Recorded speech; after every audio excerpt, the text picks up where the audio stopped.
In this video, I'm gonna tell you about 13 different things that locals know but newcomers don't about Asheville, North Carolina.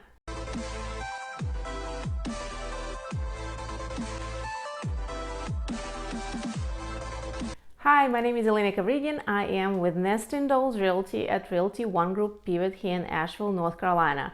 If this is your first time on my channel and you want to know everything about living in Asheville, breathing, playing, working, what to do in Asheville, you need to make sure you hit that subscribe button and hit a little bell to get notified every time I post a new video. I get pretty much daily emails, phone calls, text messages from people who are thinking about relocating to Asheville from all over the United States. And I really absolutely love it. I love helping people. So if you need any kind of help, if you have a question, feel free to reach back to me. My information is right here. Phone, text, call, any day, anytime. Not gonna bother me because if I am asleep, my phone is in a different room. So text me, call me, email me. I got your back when relocating to Asheville, North Carolina.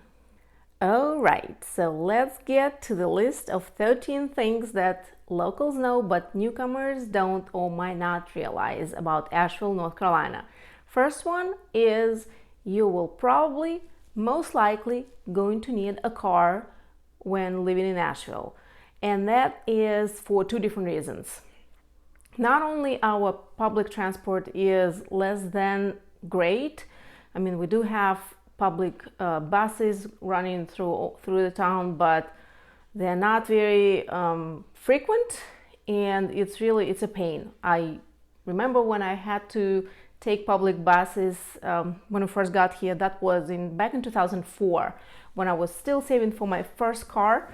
And yeah, it took me an hour to get from point A to point B, where if I had a car, it would probably be like 10-15 minutes.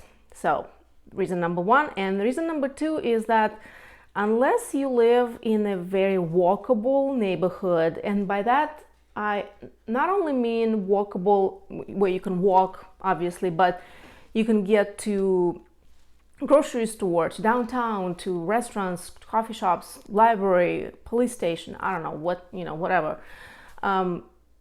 We don't have, Asheville is not very walkable place in general. But, when I was thinking about this point, even if it was very walkable and we had a lot of sidewalks, it would be a challenge to walk up and down those hills. I mean, when we take our dogs and go for a walk in our neighborhood, that last hill on the way back is really a struggle. So, I mean, once a day, going somewhere for a walk, going up the hill is fine, you feel good. But if you have to do it all day, every day, that's gonna get old. So you're probably gonna need a car. Number two, we have this great big river that's going through town, and it's called French Broad River. It's a mountain river. It looks great. A lot of people go kayaking or tubing. In fact, a ton of people go tubing on it during summertime. But everyone knows who lives here that you do not want to swim in there because it's very polluted. The levels of E. coli are always high. There's always some kind of pollution happening with this river. So it's nasty. So you do not want to go swimming in the French Broad River. Number three, everyone knows here that when it's cheap, it's steep. And I am talking about vacant land. A lot of people who are coming here, they're thinking about buying land, and they look at all the available listings or all the available lots for sale, and they think, oh my God, there's a lot of land around.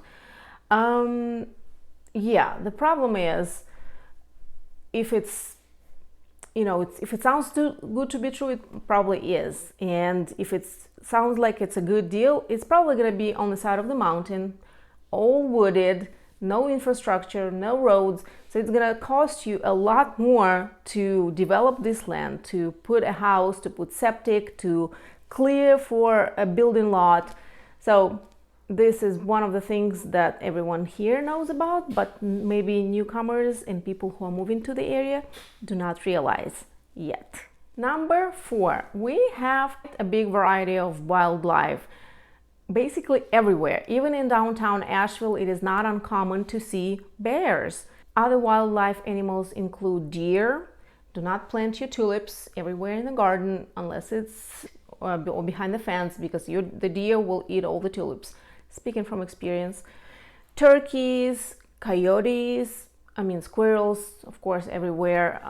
Snakes. So all that plus more, I'm probably forgetting about something, is right here basically in our backyards. I think pretty much everyone at least once had either a raccoon or a bear come and go through their trash, spread it all over the yard, and then you have to pick it up and it's nasty, or go through your bird feeders. And it seems like sometimes, everyone is feasting on those bird feeders but birds. Raccoons, bears, squirrels, everyone. Poor birds. But yes, we have a lot of wildlife. Common sense is that you do not feed the bear, you do not approach the bear, you do not approach or try to, hang out there, especially when there's a mama with cubs. And that can be a dangerous situation. You just kind of mind your own business, and they usually mind their own business and walk away. Number 5, our Asheville Regional Airport has about, I think, 20 direct flights to all the different cities in the United States, from different cities in Florida to Denver, New York, Philadelphia, Boston. So that is super convenient. You just hop on a plane, get those Allegiant flight that is super cheap. Usually, I think we paid $70 to fly to Miami before all this started. That's such a good deal and super convenient. The airport is right here in Fletcher, which is more south of Asheville. Super convenient and, gets you to places. Number 6. Asheville is not fancy at all. In fact, it's the opposite of fancy. Everyone is basically so down to earth, don't really care about just flashy things, cars or, jewelry, bags, accessories, stuff like that. And here in Asheville, everyone is more down to earth, enjoying themselves, enjoying the outdoors, and don't really care about very expensive and flashy things. Number 7, we do not have Costco or any other decent shopping. We have a lot of farmers markets, local stores, local places to buy stuff, but as far as big stores, big brands that everyone is used to, maybe in bigger cities, in other places, we don't have none of that. We have a little bit. We have Asheville Outlets and Asheville Mall, but that's about it. Number 8, we have homeless people in Asheville. I feel like the majority of homeless people are hanging around downtown area because it's, again, very walkable, and anything between downtown and West Asheville, River Art District, West Asheville, because it's all very walkable, and anybody can go by foot. I think some people might have very idealistic expectations and things that they think about Asheville, maybe from all the articles that are shared. Asheville is in the top 10 places to retire, or watching some of the YouTube videos by those bloggers who travel and hop from one place to another, spend a couple of days and try to portray it as, such a perfect place. We're not perfect. We have homeless people, we have our problems, we have great people who are trying to help this community and homeless people. So don't be surprised if you go to downtown and you'll see a bunch of homeless people sleeping in that little park that's in the middle of downtown. That's just how it is. Number 9, cost of living in Asheville does not always match the wages, and that can be a problem for a lot of people, not only people who live here and trying to get by, but people who are trying to move and they think that they're gonna find a job here that pays well. I mean, first of all, we do not have high-paying jobs or high-paying employers, so that is kind of part of the problem. Number 10, sometimes you have to drive through a trailer park, which, nothing against trailer parks and people who live there, but sometimes you have to drive through a trailer park or very hodgepodge place where, all the different houses there, to $1 million house. And I think that goes back to initially poor planning and zoning. It's very common to see a trailer and then up on top of the mountain, gorgeous $1 million house with breathtaking views. I mean, that's not always the case, but it can happen, and I decided to include this because of the feedback from some people who I talked to who were kind of surprised by that. So that's one thing, that everyone knows here, but maybe when you're new to the area, you might not realize. Number 11, even though Asheville has very mild 4 seasons, very mild winter, where you can actually have a garden going all year round, even in wintertime, you should not plant your tomatoes before Mother's Day. And that's just, really a tip for gardeners, because it seems like Asheville attracts a lot of people who like to garden, who like to have farm-to-table produce, things like that. That's why I'm throwing it out there. Do not plant your tomatoes and tender annuals and perennials before Mother's Day, because that's usually the cutoff time when the danger of frost is gone. And actually this year, in 2020, we had a big frost and big freeze right before, I think the day before Mother's Day. So number 12, and this one actually got better, in fact 2 hours better than it used to be a few years ago. On Sundays, you cannot have your mimosa before 10 a.m. That's right. So if you think you're gonna go and have nice breakfast somewhere and order a mimosa at 9 a.m., not so fast. I'm gonna have to wait till 10 a.m. It used to be you couldn't have it before, you couldn't have any alcohol before noon.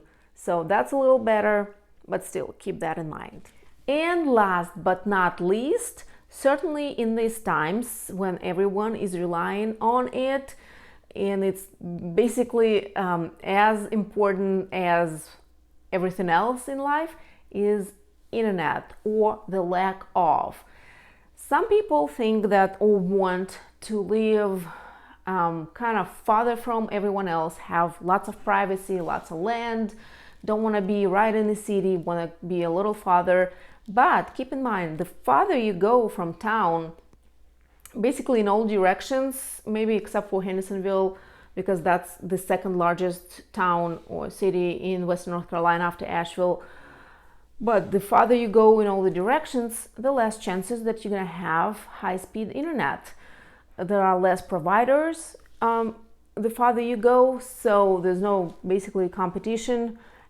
I mean, you can still have some places that have great internet, but that's something to keep in mind. The farther you go, the more privacy and land you think you're gonna get, the less chances that you're gonna get very good internet. And I cannot imagine how to survive without it in this day and age, with everything that's happening and with a lot of people rely on it because they work from home. So keep that in mind. And again, if you have any questions, feel free to reach back to me by phone, email, text message. My information is right here. Do not forget to hit the subscribe button and hit a little bell to get notified every time I make a new video. And drop a comment below what other topics you would like me to cover. I will see you next time.